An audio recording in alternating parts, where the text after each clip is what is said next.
it does have something to do with my speech.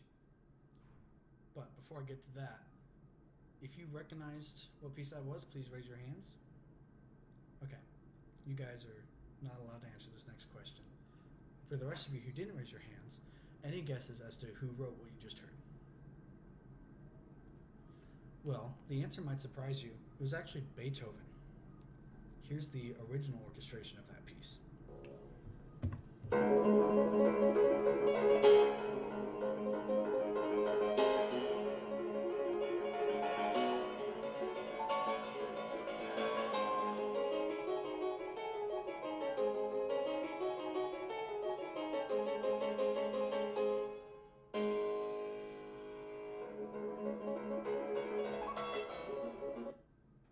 Now, why did I just show you a heavy metal cover of a classical piece? I did it to illustrate that classical music and heavy metal are not as dissimilar as we might think. Today, I'm going to share the similarities that these genres have in the specific categories of rhythm, melody, and structure. Let's start with rhythm. For both classical and heavy metal music, there's a heavy emphasis on the downbeat. In the metal style, it's usually done in the kick drum, right? That the bass drum really emphasizes the beats. In classical music, it can be done with a bass drum or with percussion, or it can be done with lower strings, or if there's ever a cymbal clash, that's usually done on the downbeat as well. A second rhythmic thing that both these genres have in common is syncopation. Both genres love to use syncopation, especially classical. It's very prevalent in classical music in almost any piece you'll listen to after the Renaissance period. And in metal, it's pretty common as well. Usually in the drums, but it's also common in voice lines and guitar parts. So these two rhythmic devices are very similar in both classical and heavy metal. Now let's move on to a specific example of how rhythm can be very similar.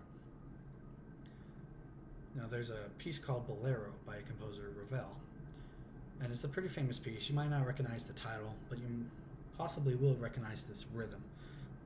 It starts with a snare drum, and this is the rhythm that drum plays.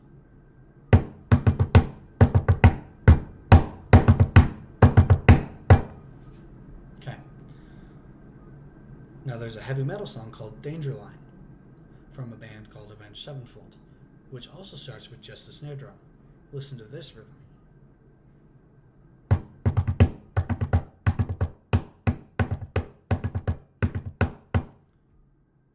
It's almost identical. It's a bit faster, but almost completely identical. So now we see rhythm in both classical and heavy metal music can be very close. But that's not the only thing. There's also melody. Camille Boyer, who studied at Villebon's National School of Music, said, quote, "The lead guitarist of a band was anchored in his musical formation just as a solo violinist would be in an orchestra," close quote. She's comparing heavy metal guitarists with classical violinists. But when you look at it, it's easy to see why. Both have to work for years at the technical aspect of the very difficult repertoire and solos that they are given. Both heavy metal solos and violin solos tend to be very technically difficult. Lots of runs, lots of arpeggios, sometimes more than one note at a time. And technically, they can often be very similar. And as we saw in the case of the Beethoven Sonata, a lot of technical melodies from classical music can be transferred very easily onto heavy metal guitar, and vice versa. Now, there are some times where not only are the melodies similar technically, but they're pretty much identical. One example, in a Metallica song called Am I Evil, the beginning to the song is taken exactly from Gustav Holst's Mars from his Planet suites. Now, when I say exactly taken, I pretty much mean it. The only difference is what instruments are playing the piece. It's the exact same melody, exact same rhythms, exact same pitches, same key, same everything. It's identical. There's another example, this one's a bit more subtle, but according to Alex Skolnick, who's a lead singer of a thrash metal band called Testament, Ozzy Osbourne's Diary of a Madman solo was inspired by the sixth movement of a piece called Estudios Sencillos by Leo Brewer, which is a classical piece for acoustic guitar. They're not identical pieces, but when you listen to both pieces, they do sound very similar in key and in a lot of the melody that they are both playing. So the structure of melody and sometimes the melody itself can be very similar throughout both genres, which moves me on to structure of the pieces themselves. I'm going to run through the structure of Metallica's Master of Puppets and Beethoven's Fifth Symphony Movement 1. Both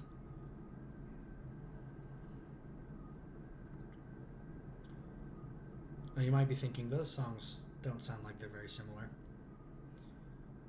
but the structure is almost identical. It starts with the introduction, right? Beethoven, dum dum dum dum, and for Metallica, it's just a standard metal instrumental introduction. Then there's an A section. It's the verse for Metallica, the melody for Beethoven. A B section for Beethoven that changes keys for Metallica, that is the chorus. And then it repeats both sections again, and then it goes into, in classical music, what is called the development. Beethoven takes the melody through a bunch of different keys, changes it major, minor, etc. And for Metallica, this is the instrumental solo based off of what has been established beforehand. Then after this development, both pieces come back to the original A and B sections, and then they end with a dramatic conclusion that is reminiscent of the introduction from the beginning. This form is called sonata allegro form, very common in classical music, and as I just demonstrated, it's actually used in heavy metal quite a bit too. Maybe not to the extent that this particular song was, but it is very similar in a lot of cases.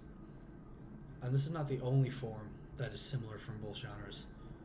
One of the early metal bands called Rush has a song called 2112 that is designed like a symphony, and it's about as long as one too.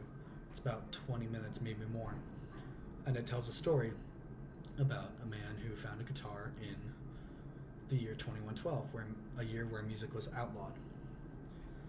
And it doesn't actually have very much vocals in it at all. It's mostly instrumental, very similar to an opera or a non-lyrical classical piece that tells a story. Now, I have barely scratched the surface on the similarities between classical music and heavy metal music. There are countless examples of similar rhythm, melody, and structure between the two genres, and that is why I enjoy them both so much.